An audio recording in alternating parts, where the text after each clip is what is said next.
Okay, everybody. So the topic that we are going to start today's class, put down the heading, a very important topic for the exam. It is by the name cost sheet. ठीक है जी. Now देखिए ये बहुत important chapter है और अभी तक जितने भी एग्ज़ाम हुए हैं ना, including the last exam, it always appeared. ठीक है जी. हर पेपर में हर बार आ रहा है और ये आपको कंप्लीट 7 मार्क्स देकर जाएगा. एक बहुत सिंपल सा चैप्टर है और बहुत ही इंपॉर्टेंट है एग्ज़ाम के लिए. Right everybody. So if you want to score good marks तो ये चैप्टर है जो आपको क्लासीफाई करने पड़ेंगे कि कौन कौन से चैप्टर इजी हैं और वो हमें पूरे मार्क्स दे जाएंगे. क्लियर है? नो डाउट ये चैप्टर इजी है, बल्कि इवन हमारा इंस्टीट्यूट भी बहुत ही इजी सम पूछ रहा है इसके ऊपर. Clear guys? तो आज की क्लास में हम बात करेंगे cost sheet which is a 7 marks chapter. ठीक है, वेरी सिंपल एंड ईजी. अब पहला प्रश्न मन में उठता है, guys what is cost sheet? जैसे नाम से पता चल रहा है, हम ये कहते हैं cost sheet is basically a statement of cost. क्या? A statement of cost. मतलब आप प्रोडक्ट बना रहे हो. यार पूरी कॉस्ट अकाउंटिंग किससे रिलेटेड है? Production of goods and services. आपने एक प्रोडक्ट बनाया. जो प्रोडक्ट आपने बनाना शुरू करा, initially it was in the form of raw material. Yes और नो? फिर आपने उसे वेरियस प्रोसेस से गुजारा, then finally he become what? The finish goods. Finish goods वो गुड्स है जो बिल्कुल बाजार में बिकने के लिए क्या है? तैयार है. तो रॉ मटेरियल से लेकर फिनिश गुड्स बनने तक हमने उस प्रोडक्ट पर कितना पैसा खर्च किया. क्लियर है? इस सारी डिटेल को हम एक स्टेटमेंट के रूप में लिखते हैं and that statement is known as what? Cost sheet. तो cost sheet is basically what? A statement of cost. Clear है? जो ये बताती है कि प्रोडक्ट बनने से लेकर फिनिश होने तक हमने उसमें कितना पैसा खर्च किया. That is called cost sheet. बात समझ में आ गई यहां तक? लिखिए point number 1. Start writing. Point number 1, a cost sheet comma also known as a cost sheet comma also known as a statement of cost. A cost sheet also known as a statement of cost comma is a statement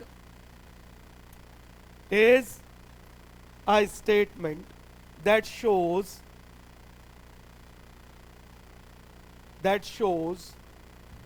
the various component of total cost, that shows the various component of total cost for a product,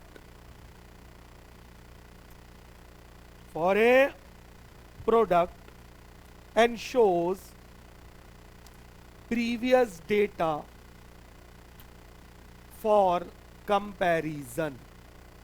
And shows previous data for comparison. Point number 2. The cost sheet. Point number 2. The cost sheet furnishes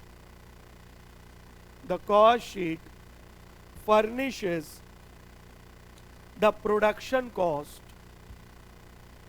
The cost sheet furnishes the production cost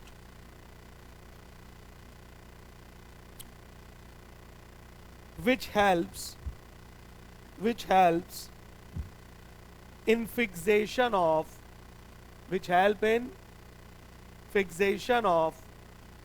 selling price.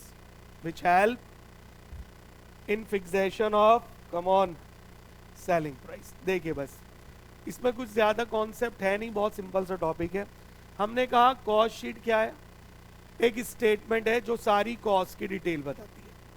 अब सोचो, बचपन से हम सुनते आए sale is always equal to cost plus profit. Say yes. तो यार जब तक आपको कॉस्ट नहीं पता होगी, can you fix the selling price? No you can't. Clear और नॉट? तो कॉस्ट शीट हमारी हेल्प करती है सेलिंग प्राइस को फिक्स करने में, क्योंकि ये हमें सारी प्रोडक्शन कॉस्ट बताती है। बोलो पॉइंट समझ में आ गया? तो बस दो बातें याद रखना है कॉस्ट शीट के रेफरेंस में, कि पहली बात, it is a statement of cost जो हमें टोटल कॉस्ट बताती है, और it also help us in fixation of the selling price of the product. और आपको पता है बिना सेलिंग प्राइस के कोई भी प्रोडक्ट बाजार में लॉन्च नहीं हो सकता। क्लियर? ये इसकी डेफिनेशन है, कोई बहुत हार्ड कोर नहीं है कि हम समझ ना पाए। क्या यहां तक बात क्लियर है? कम ऑन, हेडिंग डालिए, format of cost sheet. Put down the heading guys, format of cost sheet. Now अब कॉस्ट शीट का एक फॉर्मेट हमें दिया है, इसी के अकॉर्डिंग हम क्वेश्चन सॉल्व करते हैं। पहला कॉलम हम बनाते हैं particulars, and the second column we make what? Amount. तो पहला कॉलम क्या हो गया जी? Particular, second column is amount. अब गाइस ये एक फॉर्मेट है, इसको आप और मैं नहीं बदल सकते। हमें पूरा क्वेश्चन जो भी सम्स आएंगे वो अकॉर्डिंग टू द फॉर्मेट क्या करने पड़ेंगे? सॉल्व करने पड़ेंगे। इसी फॉर्मेट के थ्रू आपको क्वेश्चन सॉल्व करना है, याद रहेगी बात। और जैसे मैं बार बार कह रहा हूं, a 7 mark confirm question is there, confirm. चलिए अब आप मुझे बताइए, किसी भी प्रोडक्ट को बनाने में what is the first and the foremost requirement? Obviously बात है, रॉ मटेरियल। तो सबसे पहली बात, आप जो क्वेश्चन स्टार्ट करेंगे वो यहां से करेंगे, that is direct material consumed. हाँ जी, हमने कितना मटेरियल कंज्यूम किया प्रोडक्ट को बनाने में, क्योंकि ऐसा नहीं होता कि जितना खरीदा वो सारा ही कंज्यूम किया हो। बोलो बात क्लियर है? तो हमें पता है हम क्वांटिटी में ज्यादा मटेरियल खरीदते हैं और उसको फिर धीरे धीरे क्या करते हैं? कंज्यूम। बात क्लियर है? अब या तो ये क्वेश्चन में गिवन होगा, चलो सर अगर गिवन है तो कोई दिक्कत नहीं है, पर अगर गिवन नहीं है तो हम इसे हमेशा निकालेंगे। कैसे भाई? सबसे पहले लेंगे हम opening stock of raw material, इसमें प्लस कर देंगे purchases of raw material. Opening stock plus purchases of raw material. अच्छा, इस बात का ध्यान रखना है, परचेज हमेशा नेट बेसिस पे ली जाती है, नेट ऑफ रिटर्न। अरे बोलो यस और नो? बचपन से जानते हैं यार, परचेज रिटर्न है तो माइनस कर देंगे। फिर हम इसमें प्लस करेंगे कैरिज ऑन परचेज। कई बार क्या होता है, सामान खरीदते समय कुछ खर्चा होता है हमसे, तो वो उस सामान की कॉस्ट में ही क्या हो जाता है? ऐड। और इसमें से माइनस कर देंगे हम closing stock of raw material. So what you will get is direct material consumed. हाँ जी बोलो, पॉइंट क्लियर है? तो ये हमें मिल गया। चलिए पहले पॉइंट में कोई डाउट? फिर हम इसमें लेंगे डायरेक्ट वेजेस। आप इसको डायरेक्ट लेबर भी कह सकते हो। क्लियर है भाई? प्रोडक्ट बनाएगा कौन? वर्कर बनाएंगे। Will they work free of cost? तो आप उन्हें जो भी पे करोगे वो डायरेक्ट वेजेस है। फिर आप तीसरा एलिमेंट लोगे डायरेक्ट एक्सपेंसेस। ठीक है जी? अब सब जानते हैं डायरेक्ट एक्सपेंसेस वो होते हैं जो रॉ मटेरियल को मार्केट से फैक्ट्री तक लाने में खर्च होते हैं और उसे सेलेबल कंडीशन में कन्वर्ट करने में खर्च होते हैं। उसको बनाने से रिलेटेड सारे खर्चे क्या हैं? डायरेक्ट एक्सपेंसेस है। क्या मेरी बात यहां तक क्लियर है? ओके। जब हम इन तीनों को जोड़ देंगे गाइस, तो हमारे पास पहली डिटेल आ जाएगी, and that is called prime cost, and this is also known as direct cost. Either you call it prime cost, और आप इसे किस नाम से पुकार सकते हैं? Direct cost. जितने भी मैं वर्ड बताऊं उन सबको ध्यान रखना है। Question can ask anything. यहां तक क्लियर हो गया? कोई परेशानी अभी तक? तो prime cost is the summation of three basic element. They are direct material consume, direct wages paid and direct expenses incurred. ठीक है, they are also known as the direct cost और द प्राइम कॉस्ट। चलिए आइए, अब ये सब आने के बाद प्रोडक्ट फैक्ट्री में जाएगा, तो इसमें फैक्ट्री में भी इस पे खर्चे होंगे, तो हम इसमें ऐड कर देते हैं फैक्ट्री ओवरहेड। अब आप जान चुके हो जितने भी इनडायरेक्ट खर्चे होते हैं they are called basically what? Overheads. अब ध्यान से मेरी बात सुनिएगा, फैक्ट्री ओवरहेड के चार नाम है, मैं दो ही लिख रहा हूं यहां पर। Work overhead, factory overhead, work overhead, production overhead, manufacturing overhead. याद रहेगी ये बात? तो it is basically known by 4 different names. जैसे आप इसमें ऐड करोगे तो जो फिगर आएगी उसको हम बोलते हैं ग्रॉस फैक्ट्री कॉस्ट। क्या बोलते हैं guys? It is called gross factory cost. अब ग्रॉस क्यों बोलते हैं? इसलिए क्योंकि इसमें हम ऐड करते हैं opening work in progress, opening WIP, और इसमें से लेस करते हैं हम क्लोजिंग WIP। जो फाइनल आंसर होता है उसे हम बोलते हैं नेट फैक्ट्री कॉस्ट। भाई जितनी भी मैं आपको डिटेल बता रहा हूं, जितने भी मैं आपको ब्रेकअप बता रहा हूं, वो सब आपको ध्यान में रखने हैं कि किसमें क्या जोड़ने पर क्या बन जाता है। क्लियर? और इस फॉर्मेट को आप और मैं कोई भी नहीं बदल सकता। आप अपनी इच्छा अनुसार कुछ भी ऐड लेस नहीं कर सकते। क्लियर? अब प्रश्न उठता है, सर ये ओपनिंग WIP होता क्या है, पर आप इसे क्यों ऐड कर रहे हो, क्यों लेस कर रहे हो? देखो, पहली बात, जो हमारी कॉस्ट शीट है ना, वो हमेशा उस प्रोडक्ट की कॉस्ट बताती है जो हमने पूरा कंप्लीट बना दिया, क्योंकि जो कंप्लीट बन गया गाइस वही तो आगे सेल होगा। अरे बोलो, क्या आधे अधूरे प्रोडक्ट आप बाजार से खरीद के लाते हो? Tell me. या तो आप रॉ मटेरियल खरीद के लाते हो या फिर आप फिनिश प्रोडक्ट खरीद के लाते हो। क्लियर? हाँ या ना? हम बाजार से आलू खरीदते हैं तो वो थोड़ी बोलता है ये आधा उगा हुआ है, इसे घर जाके मिट्टी में दबा देना, 2-4 दिन बाद ये पूरा हो जाए तो सब्जी बना लेना। अरे ऐसा थोड़ी होता है यार। बोलो यस और नो। तो या तो हम उसका बीज खरीद के लाएंगे कि भाई अपने घर में उगाएंगे, या पूरा फिनिश लेकर आएंगे। एम आई राइट और रॉन्ग? अधूरे प्रोडक्ट वी नेवर बाय। क्या मेरा पॉइंट क्लियर है? अब सोचो, तो कॉस्ट शीट उस प्रोडक्ट को बताती है जो कंप्लीट हो गया। अब सोचो, WIP का मतलब होता है वर्क इन प्रोग्रेस या वर्क इन प्रोसेस, जिसको अपनी कॉस्टिंग की भाषा में बोलूं तो सेमी फिनिश गुड्स। कौन सी गुड्स? जो थोड़ी तैयार हो गई, अभी पूरी नहीं हुई है। अब आप क्या लेबर से ये बोलते हो कि जब तक काम छोड़कर मत जाना जब तक प्रोडक्ट पूरा ना बन जाए? Answer is no. अरे बोलो, बात क्लियर है? क्या आज मैं तब तक क्लास लूं जब तक कॉस्ट शीट पूरी ना खत्म हो जाए, चाहे रात के 12 बज जाए?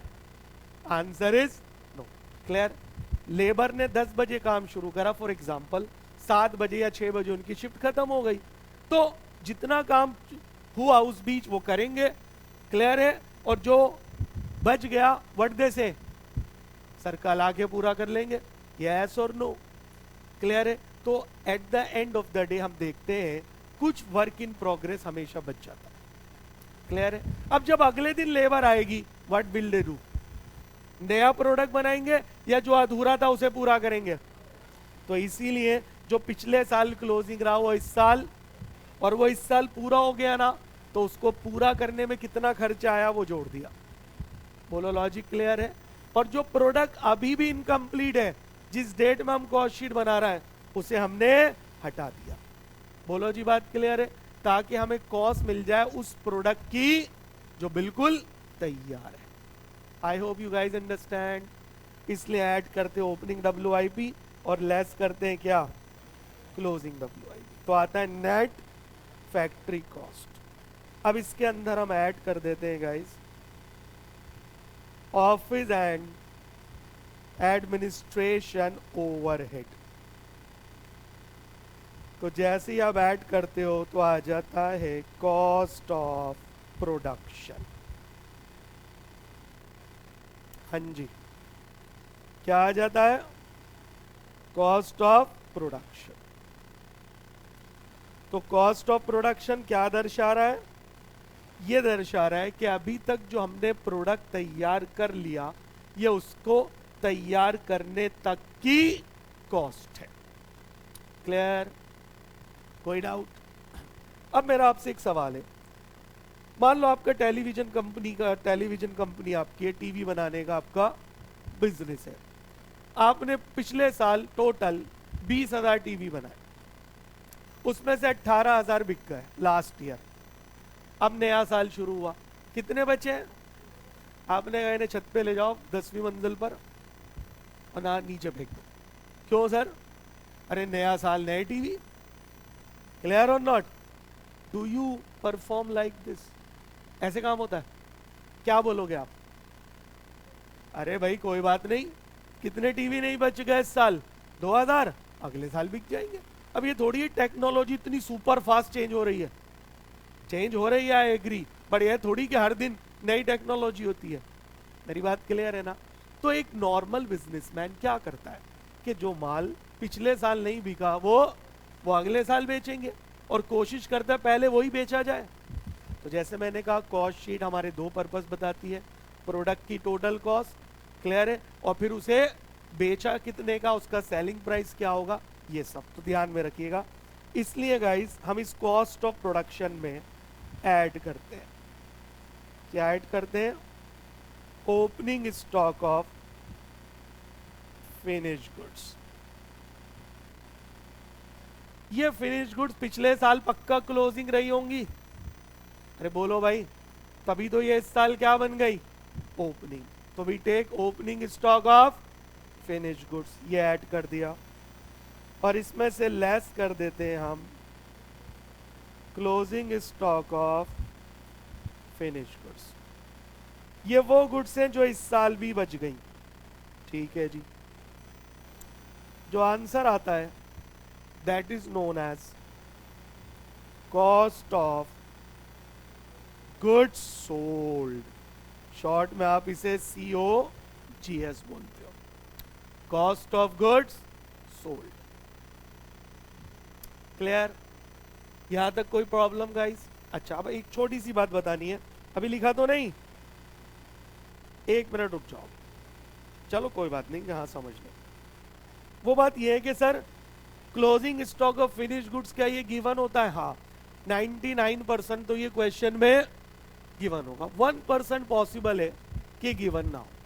तो क्या हम इसे निकाल सकते हैं? Answer is yes. तो अगर ये गिवन ना हो तो उस केस में आप इसे निकाल सकते हो by using weighted average cost method. कौन सा मेथड? अब वो क्या होता है? वो ये होता है, आप यहां पर लेंगे टोटल कॉस्ट ऑफ प्रोडक्शन, जो अभी आपने ऊपर निकाला है कॉस्ट ऑफ प्रोडक्शन, मतलब टोटल कॉस्ट जो अभी तक गुड्स बनाने में हुई है। इसमें आप ऐड कर देंगे क्या? Total unit produced divide. तो अगर मैं कॉस्ट ऑफ प्रोडक्शन को किससे डिवाइड कर दूं तो आपको नहीं लगता कि एक यूनिट को बनाने की कॉस्ट आ गई? और अगर मैं इसे मल्टीप्लाई कर दूं क्लोजिंग स्टॉक यूनिट से, सो टेल मी गाइस, हमारे पास क्लोजिंग स्टॉक की कॉस्ट आ जाएगी या नहीं आ जाएगी? तो less closing stock of finish goods, पर ये तब करना जब गिवन ना हो, अदरवाइज गिवन है तो कोई दिक्कत नहीं। आ गया समझ में? ओके, तो हम लोग यहां तक पहुंच गए थे, that is COGS, cost of goods sold. अब इसमें हम ऐड करते हैं सेलिंग एंड डिस्ट्रीब्यूशन ओवरहेड्स। अब इसके अंदर वो सारे खर्चे जो गुड्स बेचने से रिलेटेड है, advertisement, salesman commission, sales department salaries etcetera, ये ऐड करेंगे तो फाइनल आंसर आएगा कॉस्ट ऑफ सेल्स, मतलब गुड्स बिकने तक की cost. What is cost of sale? Basically वो कॉस्ट जो कहां तक की आ गई, गुड्स बेचने तक। ठीक है जी, यहां तक कोई प्रॉब्लम? और इसके अंदर जैसे ही हम ऐड करेंगे प्रॉफिट, तो हमें मिल जाता है सेल। प्रॉफिट को ऐड करते ही क्या आ जाएगा भाई? सेल आ जाएगा। क्लियर है? तो लॉजिकली आपको क्वेश्चन में होगा क्या, सेल गिवन होगी, कॉस्ट वो आपसे निकलवाएगा, और दोनों का difference will be what? Profit. बोलो भाई, यहां तक क्लियर हो गया कॉन्सेप्ट? यस और नो? चलिए, ये है प्रॉपर फॉर्मेट कॉस्ट शीट का, जो एग्जाम में पूछा जाएगा। क्लियर? यहां तक समझ में आया? कोई ऐसी बात जो मुश्किल लग रही हो? कॉस्ट शीट खत्म हो गई, अब उसके नीचे एक नोट लिखिए। नोट लिखिए, while preparing the cost sheet, while preparing the cost sheet, following items are ignored. While preparing the cost sheet, following item are ignored because they are purely of financial nature. Because they are purely of financial nature. अब देखो भाई, ऐसी बहुत सारी item देगा question में, वो आपको कंफ्यूज करने के लिए, जिनका कॉस्ट अकाउंटिंग से कोई संबंध नहीं है। ये आइटम फाइनेंशियल अकाउंटिंग में यूज होती है। मेरी बात समझ में आ रही है? तो जब हम कॉस्ट शीट बनाते हैं ना, तो इन आइटम्स को हमें बेसिकली क्या कर देना है? इग्नोर। क्लियर है? समझ में आ रहा है? क्यों इग्नोर करना है? क्योंकि ये प्योर फाइनेंशियल नेचर की है, इनका कॉस्ट से कोई संबंध नहीं है। अब वो आइटम कौन कौन सी है, लिखते जाइए 1 2 3 करके। डिविडेंड, पेड ऑब्लिक रिसीव्ड, चाहे डिविडेंड पे कराओ चाहे रिसीव कराओ। Income tax, income tax, transfer to general reserve,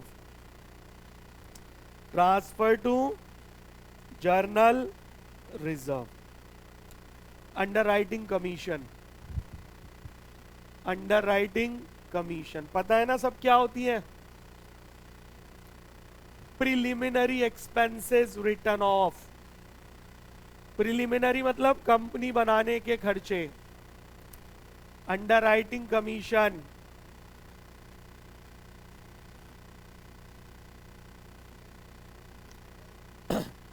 preliminary expenses written off.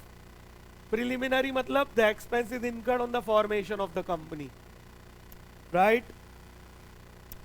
Goodwill written off, goodwill written of, discount on issue of debentures,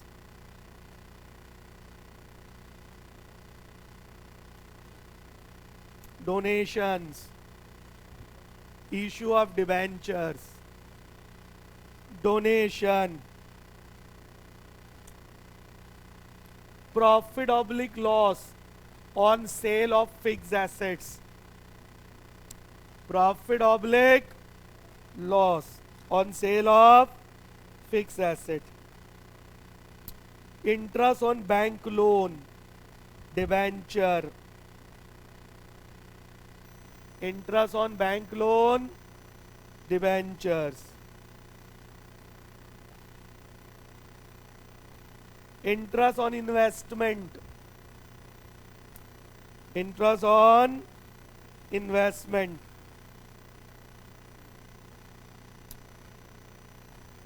transfer fee received, transfer fee receive, penalties and fine, penalties and fine, provision for doubtful debt, provision for doubtful debt, discount received, discount received, bad debt, bad debt recovered,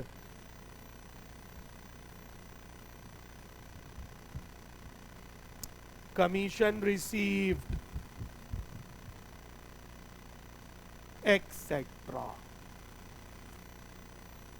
Commission received, etc. Clear है जी? So finally this chapter is over. Cost sheet में concept के नाम पर इससे ज्यादा कुछ नहीं है. बात क्लियर है यहां तक? हर एग्जाम में पूछा जा रहा है कि आप कॉस्ट शीट बनाकर दिखाइए. So how to prepare the cost sheet, this is what we got to learn. बोलो भाई, कोई दिक्कत वाली बात? अरे समझ में आ गया. अब जरूरी नहीं है कि एग्जाम में पूरी कॉस्ट शीट बनाने के लिए आए, आधी अधूरी छोटी कॉस्ट शीट भी एग्जाम में पूछी जा सकती है. चलिए आइए गाइस, यहां तक मेरा पॉइंट क्लियर है बिल्कुल? ओके ओके एवरीबॉडी, बुक सबके पास है? तो हमारी कॉस्ट शीट स्टार्ट हो रही है 111 पेज से.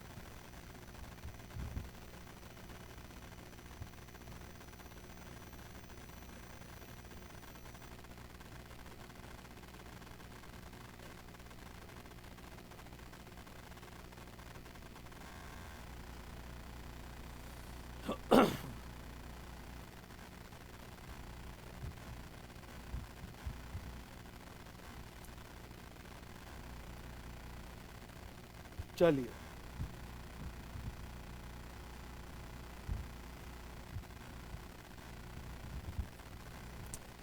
शुरुआत एक थोड़े से लेंथी क्वेश्चन से करेंगे.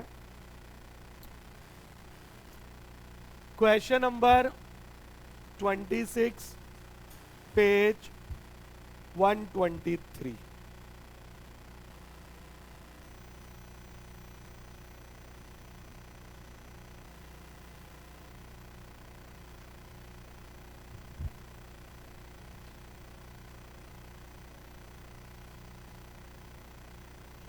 चलिए,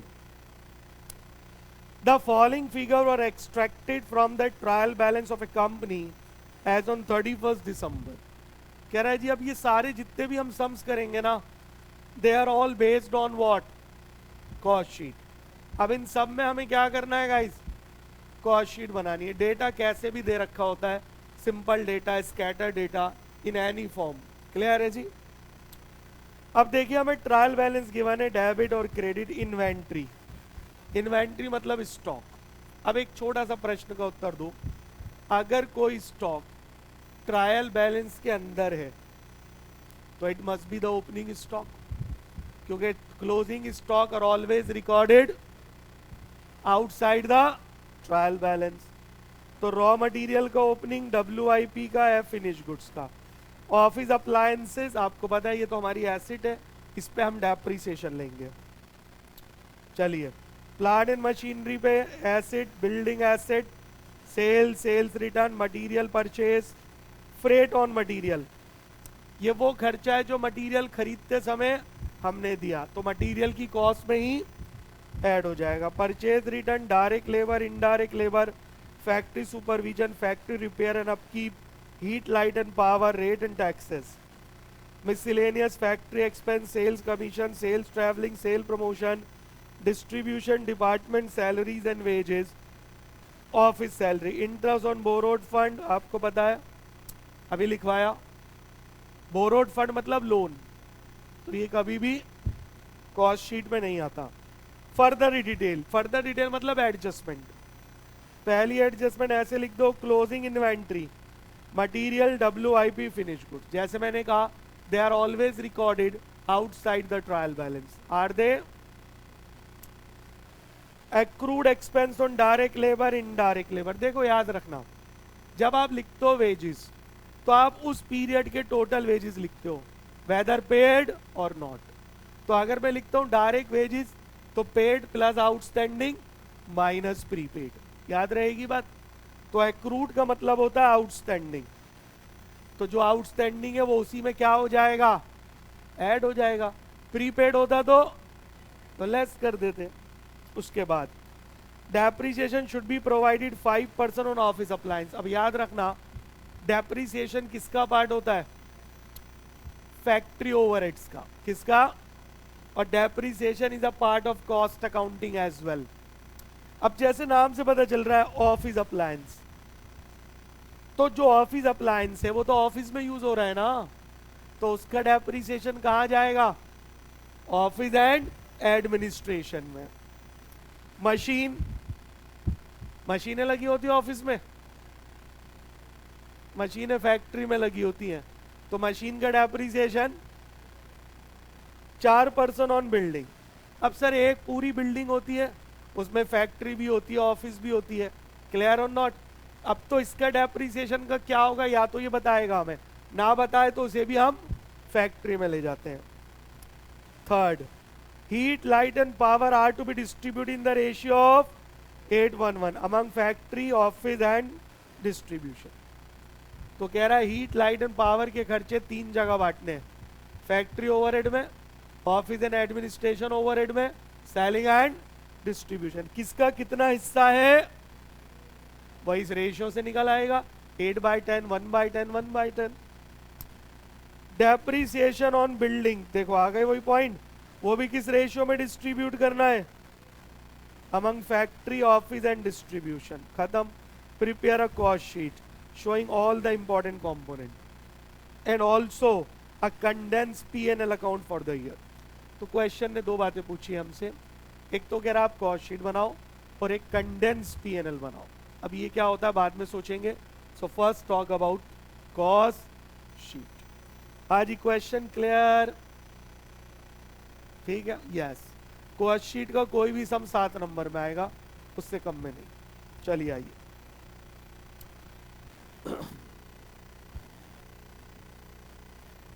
क्वेश्चन नंबर 26 और हमारी बुक का कौन सा पेज है, 123 ऑफ द बुक। चले तो आप ऊपर हेडिंग डाल देंगे कॉस्ट शीट।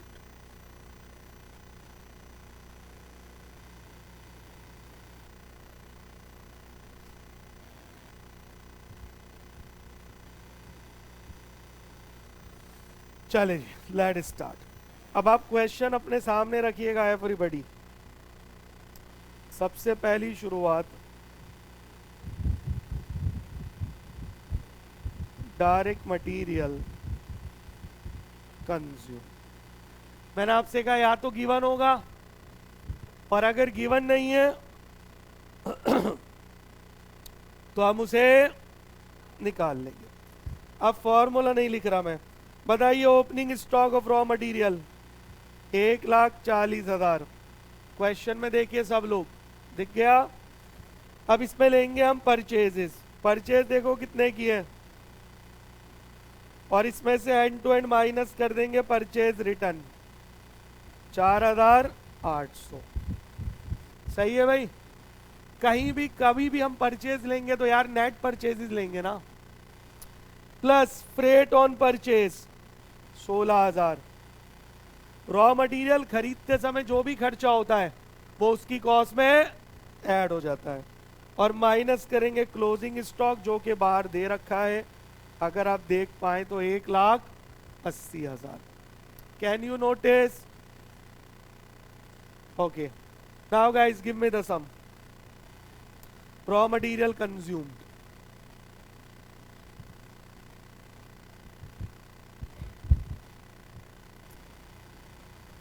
2,91,200.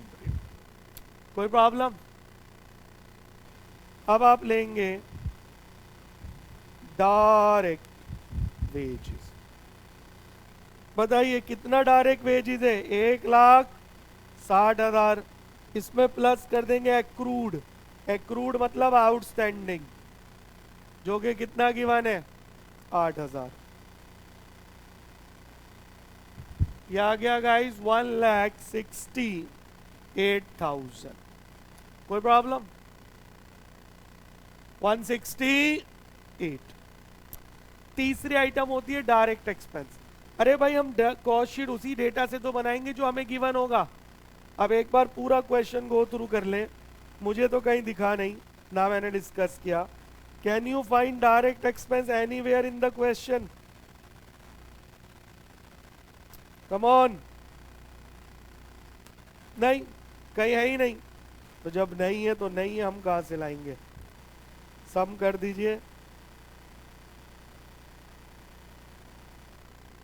पहला आंसर आ गया प्राइम कॉस्ट. Tell me. 4,02,000.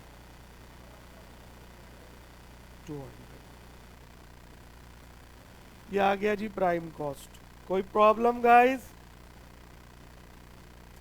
अब आप इसमें ऐड करेंगे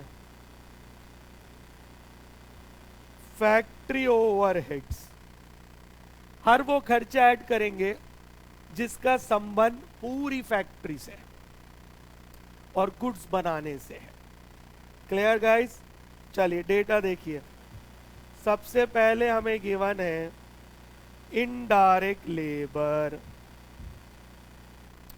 इनडायरेक्ट लेबर गिवन है 18,000.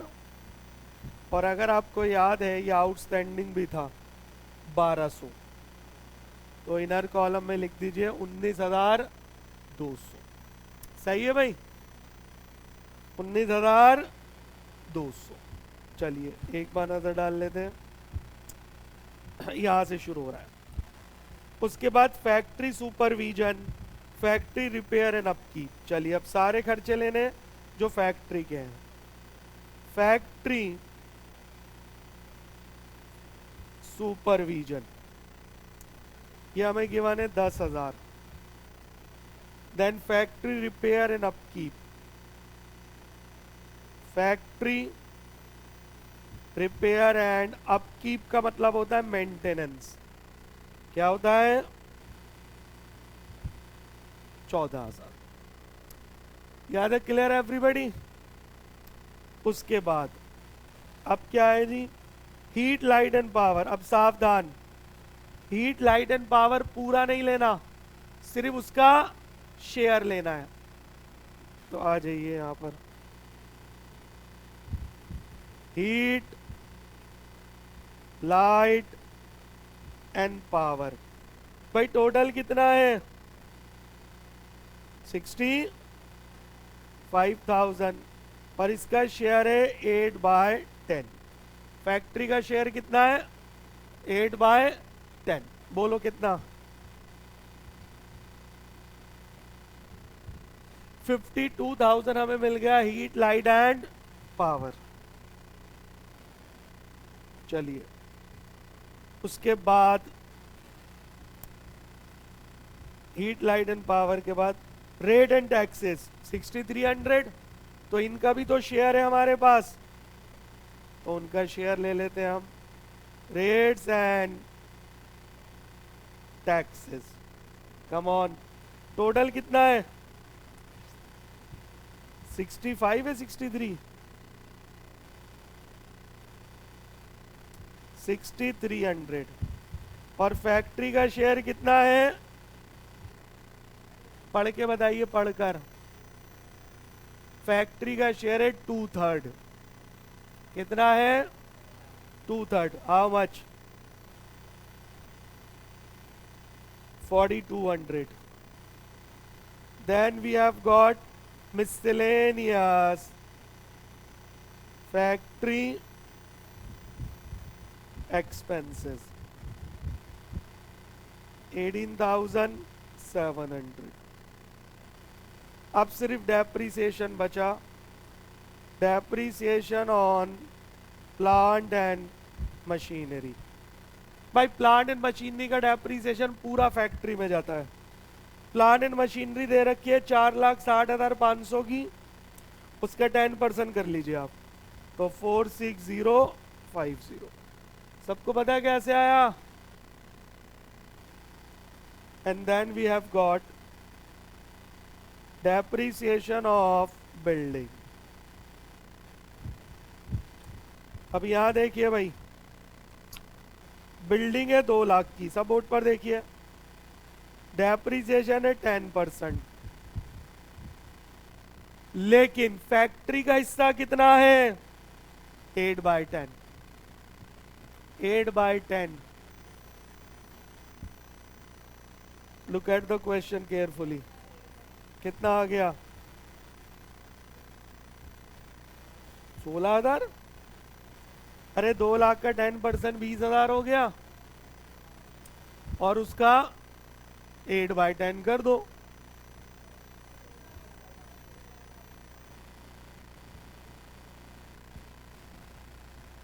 एक बार चेक कर लेते हैं बिल्डिंग कितने की है। हाँ, डेप्रिसिएशन 4% है यार, वही तो, बिल्डिंग का डेप्रिसिएशन है 4%, उसका 8/10, 6,400। हम 10% ले रहे थे, जबकि एक्चुअल में वो है कितना? 4%। क्वेश्चन सामने रखिए आप अपने। क्लियर हो गया? चलो अब इन सब का टोटल कर दो, और कोई खर्चा नहीं है आई डोंट थिंक। 1,70,550।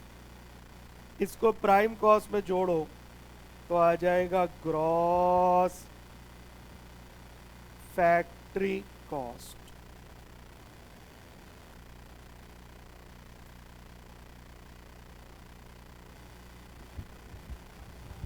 $6,29,750। चलिए,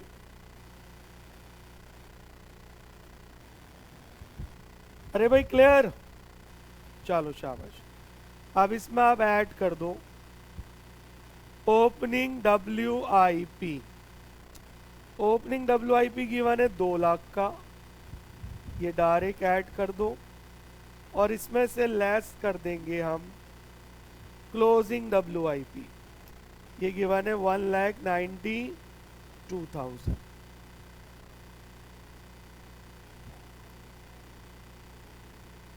तो we have got net factory cost 6,37,750। हाँ भाई, यहाँ तक कोई प्रॉब्लम है किसी को भी? ठीक है, समझ आ रहा है एकदम? चलिए, तो we have got net factory cost 6,37,750। आइए चले ना आगे। अब आप इसमें ऐड करते हैं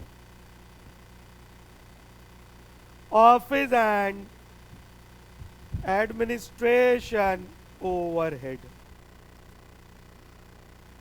चलिए, सबसे पहले तो हम ले लेते हैं डेप्रिसिएशन ऑन ऑफिस अप्लायंसेस। अरे भाई, क्योंकि मशीन जो है वो ऑफिस की है, तो उसका डेप्रिसिएशन भी ऑफिस पे ही चार्ज होगा।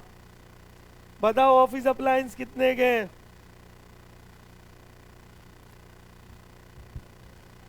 और उसका रेट कितना है डेप का? करो 5%। 17,400 का 5%, 870। अब इसी संदर्भ में डेप्रिसिएशन ऑन बिल्डिंग भी ले लेते हैं। बिल्डिंग का डेप्रिसिएशन था 8,000, और इसका शेयर था 1/10।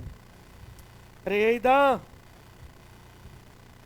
तो डेप्रिसिएशन ऑन बिल्डिंग आ गया 800। क्लियर है? फिर हमें दे रखा है ऑफिस सैलरी। कोई डाउट है तो पूछ सकते हैं।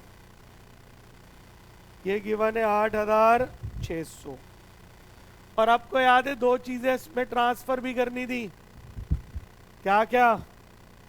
Heat, light and power. Heat, light and power,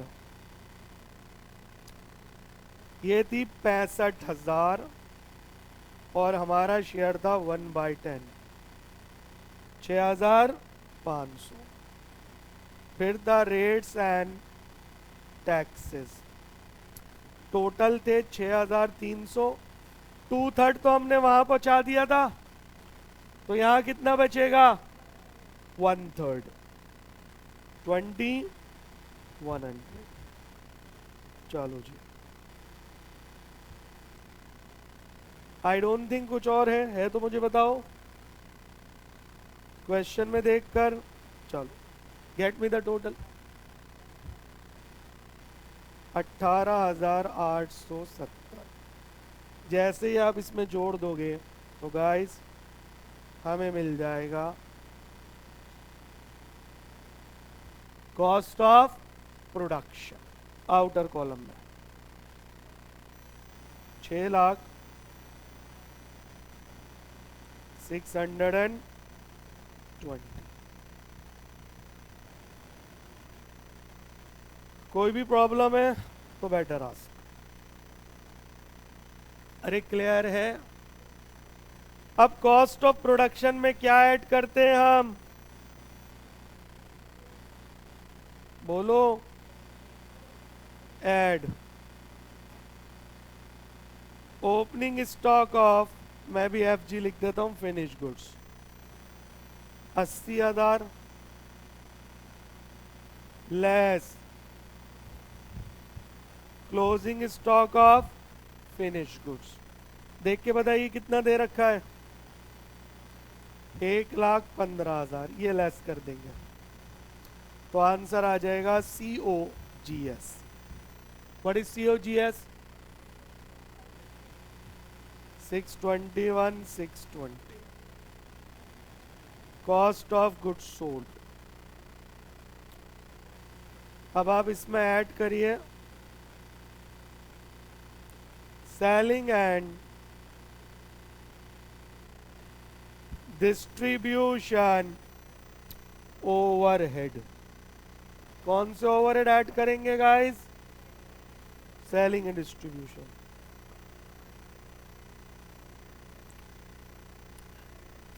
ढूंढिए कौन कौन से खर्चे हैं।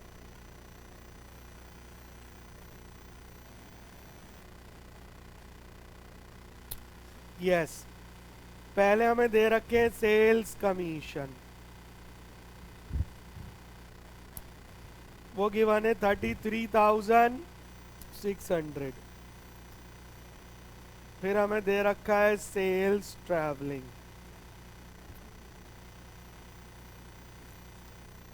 सेल्स प्रमोशन,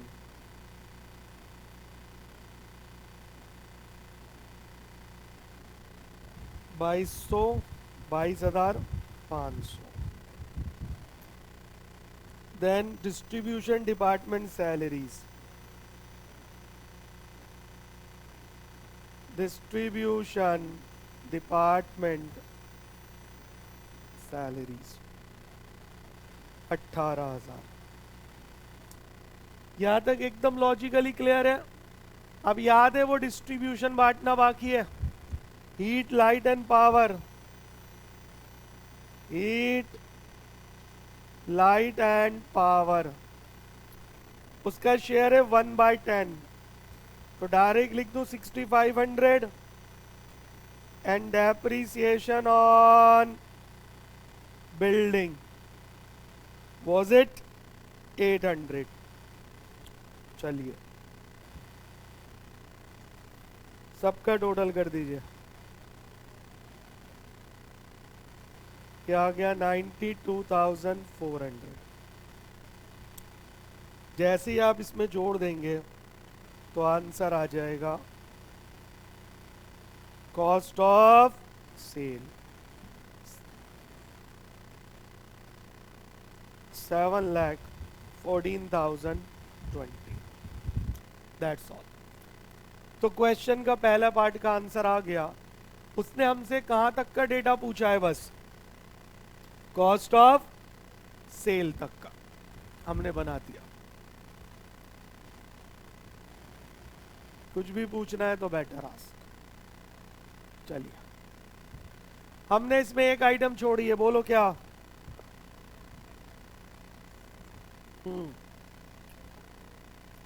बोरोड फंड का मतलब होता है लोन, और interest on loan is not a part of cost sheet. चलिए,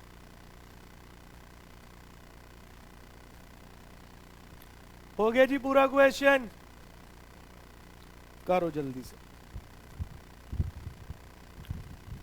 ये समझ आया? ये बिल्कुल सिंपल सवाल था, सब कुछ डेटा दे रखा था, बस हमने सिर्फ उसको फॉर्मेट में फिट करा है, and we did nothing else.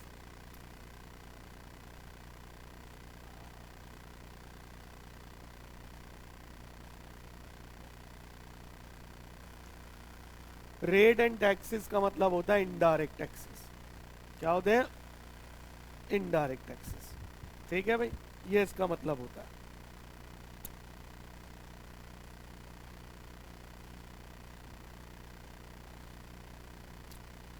हो गया?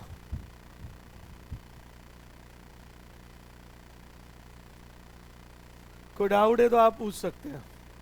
If you got any doubt feel free to ask.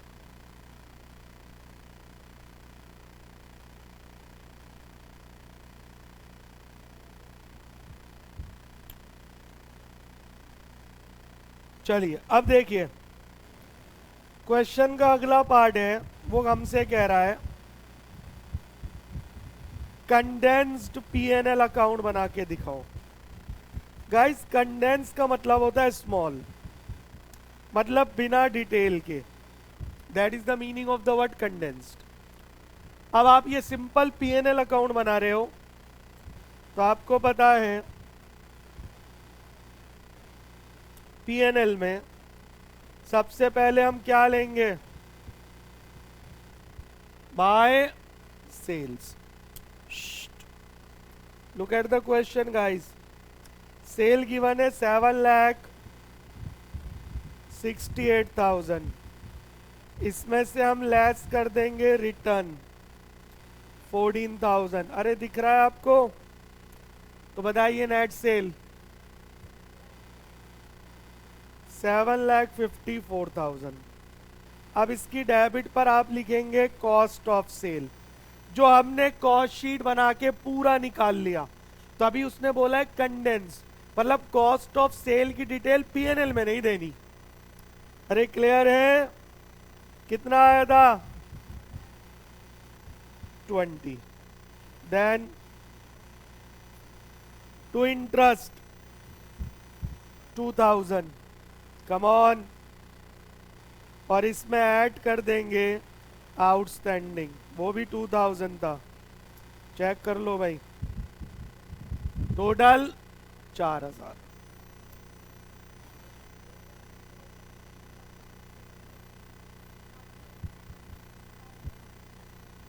करो।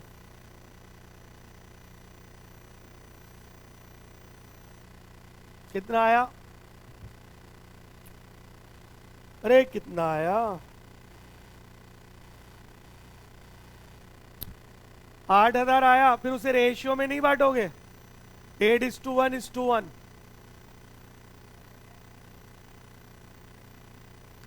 तो सेलिंग एंड डिस्ट्रीब्यूशन का शेयर कितना है? 8,000 का 1/10 विल बी व्हाट?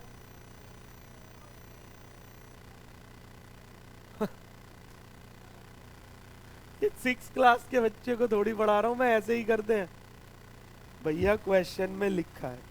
एडजस्टमेंट नाम की कोई चीज जानती हैं आप? अब ये ला, आप मेरी बात सुनो ही मत। ये लिखा है, हाँ मैं वही कह रहा हूं, मत सुनो मेरी बात। जो क्वेश्चन ने बोला वो करना है मुझे। पढ़ो इस वाले पॉइंट को। Depreciation on building is to be distributed in the ratio of 8:1:1, है ना? तो पहले डेप्रिसिएशन निकालोगे, उसके बाद ही तो डिस्ट्रीब्यूट करोगे। तो बिना निकाले डिस्ट्रीब्यूशन तो हो ही नहीं सकता ना। तो क्वेश्चन में जो लिखा है उसके अकॉर्डिंग हमें आंसर करना है। बात इतनी सी है, बात खत्म हो जाती है। तो 8,000 आपने सही बोला, कि बिल्डिंग पे डेप्रिसिएशन 8 ही आएगा, लेकिन वो सारा आया है और उसमें वो लिख रहा है 3 जगह बांटना है, फैक्ट्री में, ऑफिस में एंड डिस्ट्रीब्यूशन में। Therefore clear. चलिए अब बैक टू द पॉइंट। तो अब बताइए इसमें और तो कुछ नहीं है, बस फाइनल आंसर निकालो, बंद कर दो लेजर। बताओ नेट प्रॉफिट के net loss. Are you sure? तो 2 नेट प्रॉफिट कितना था? 980 and the question is over. कोई डाउट है तो पूछ सकते हैं आप आराम से। You have any question feel free to ask.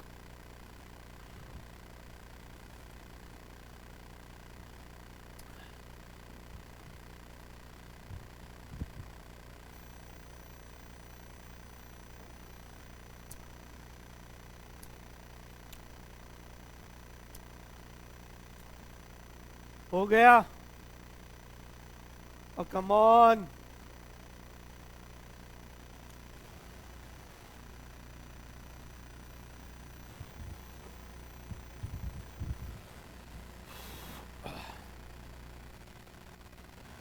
चलिए भाई जरा बोर्ड पर देखिए।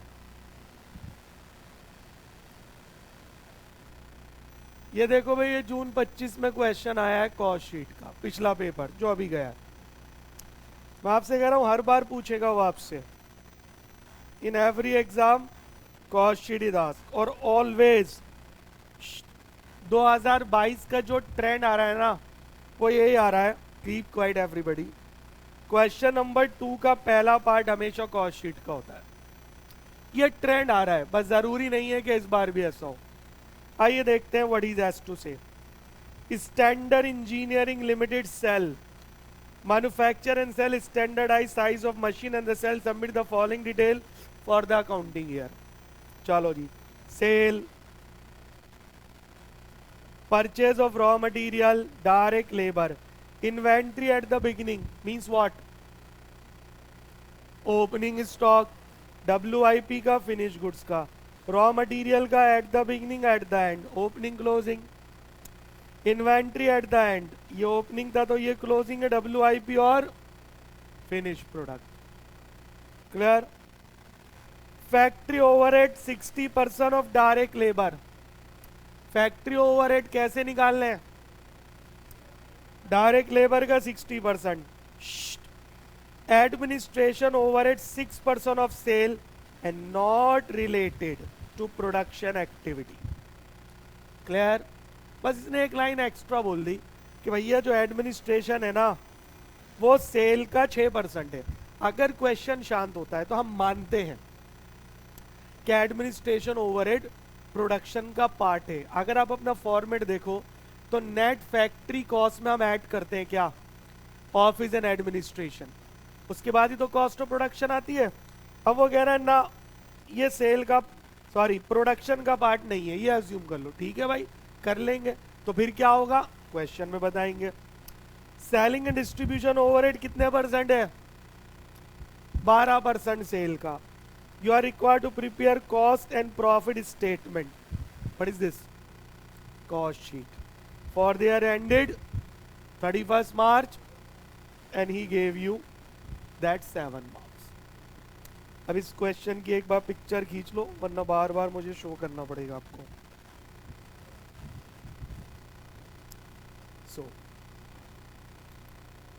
ये जून 25 का पेपर है जो अभी हुआ है रिसेंटली।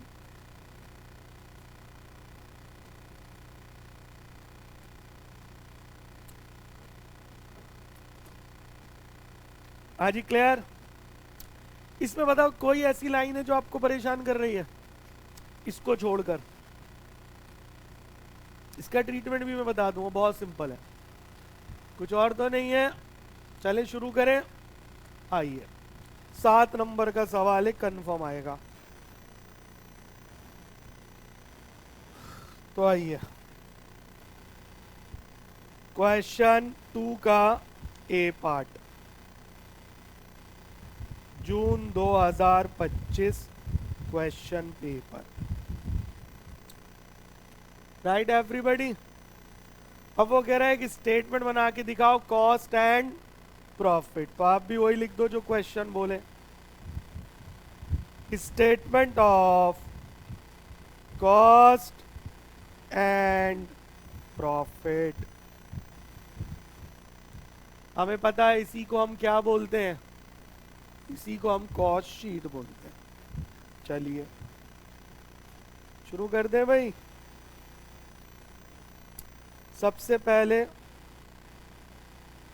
डायरेक्ट मटेरियल कंज्यूम्ड दे रखा है कि निकालना पड़ेगा?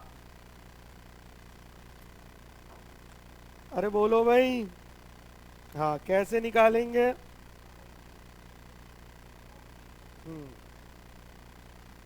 चलो जी, अब क्वेश्चन देखिए। Opening stock of raw material 80,000।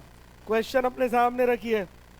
Purchases 34 lakh, इसमें परचेज रिटर्न नहीं है, माइनस क्लोजिंग, बस यही है इसमें 1,30,000।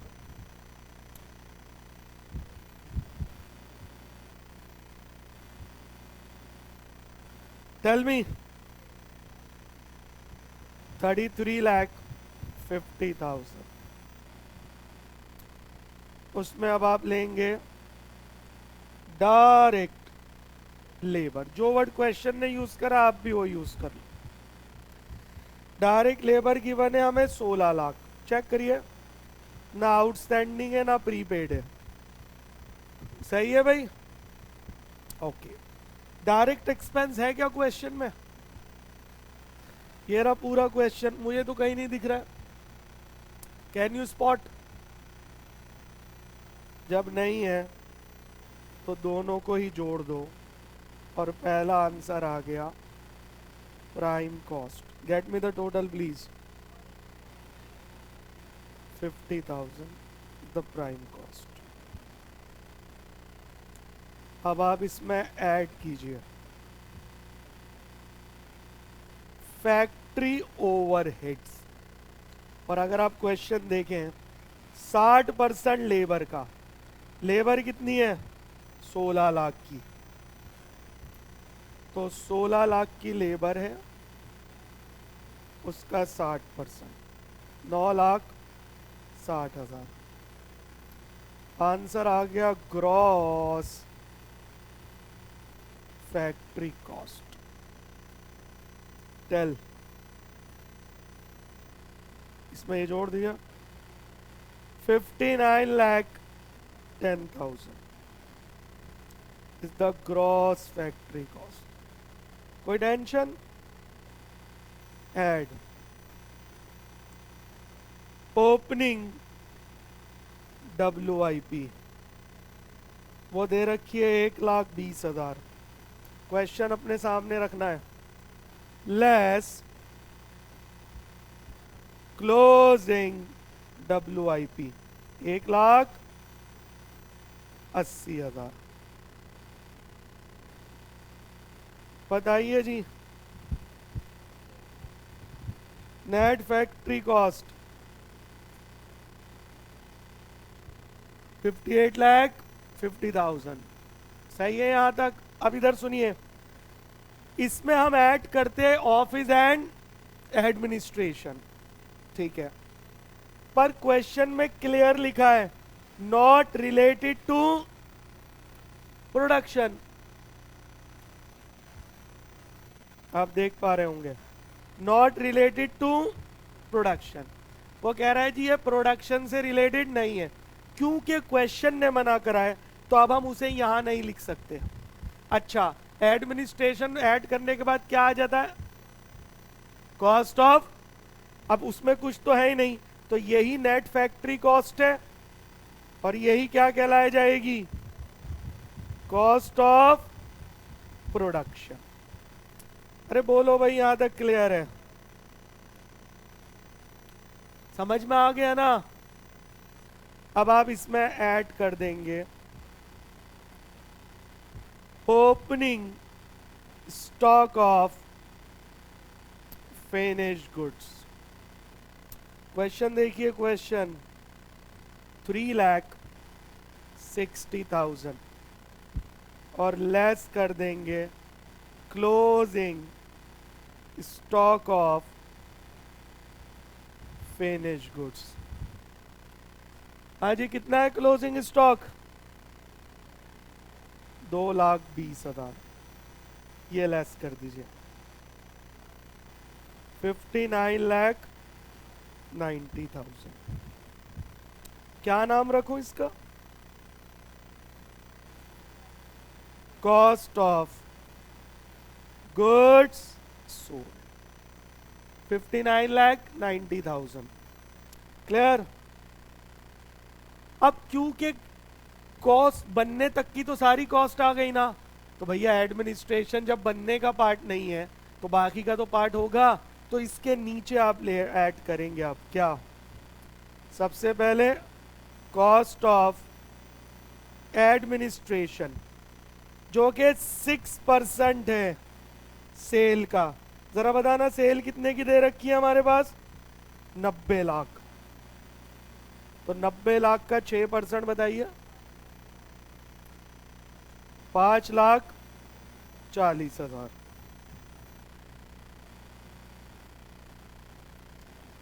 और इसी में आप ऐड कर देंगे सेलिंग एंड डिस्ट्रीब्यूशन ओवरहेड। इस पर लिखा है 12% है सेल का, तो 12% ऑफ 90 लाख 10,80,000। चलिए जी, आंसर आ गया हमारे पास। कॉस्ट ऑफ सेल 16 लाख,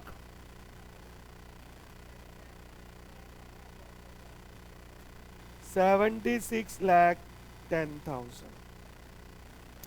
और इसमें जैसे ही हम ऐड करेंगे प्रॉफिट, क्या ऐड करेंगे? तो आप मुझे बताओ, सेल आ जाएगी? सर सेल तो दे रखी है 90 लाख, तो अंडरस्टूड है जो डिफरेंस है वो प्रॉफिट है। How much? 90 लाख में से 76,10,000 माइनस कर दो, कितना? तो प्रॉफिट आ गया 13,90,000। ये कहां से आया? Balancing figure. Finally the question is over. तो ये 7 नंबर का सवाल आया है। As you can see 7 minute नहीं लगते इसको सॉल्व करने में। तो if you are good at practice, clear, so cost sheet is quite a simple question. बस इसमें एक मामूली सा उसने ट्विस्ट डाल दिया था कि भैया एडमिनिस्ट्रेशन को ना आप प्रोडक्शन का पार्ट नहीं मानना। ठीक है भाई, नहीं मानेंगे तो फिर किसका पार्ट मानेंगे? सेलिंग एंड डिस्ट्रीब्यूशन के साथ दिखा देंगे इसे। क्लियर? ये तो नहीं हो सकता कि आप एडमिनिस्ट्रेशन के खर्चे ही ना लो। क्लियर? ऐसा थोड़ी होगा भाई। जब कंपनी अपना कोई प्रोडक्ट बेचती है तो अपने सारे खर्चे क्या करती है? रिकवर करती है कस्टमर से। तो अगर वो ये बोल दे कि ये एडमिनिस्ट्रेशन उसका पार्ट नहीं है, कोई बात नहीं, तो इसे आप COGS के बाद रख देंगे। Clear? And finally the some is over. तो बताओ एग्जाम में आएगा तो बन जाएगा? यस और नो? चलिए गाइस, तो आज की क्लास में हमने चैप्टर को थॉरोली समझा और उस पर बेस्ड 2 सवाल कर दिए। देखो कॉन्सेप्चुअली कॉस्ट शीट में कुछ नहीं है, पर सिर्फ क्या है? Practice, nothing else. कोई कॉन्सेप्ट इसके अंदर नहीं बचा हुआ। आई होप आज की क्लास आपको ये दोनों समझ आ गई होंगी। यस और नो? चलिए, दैट्स ग्रेट।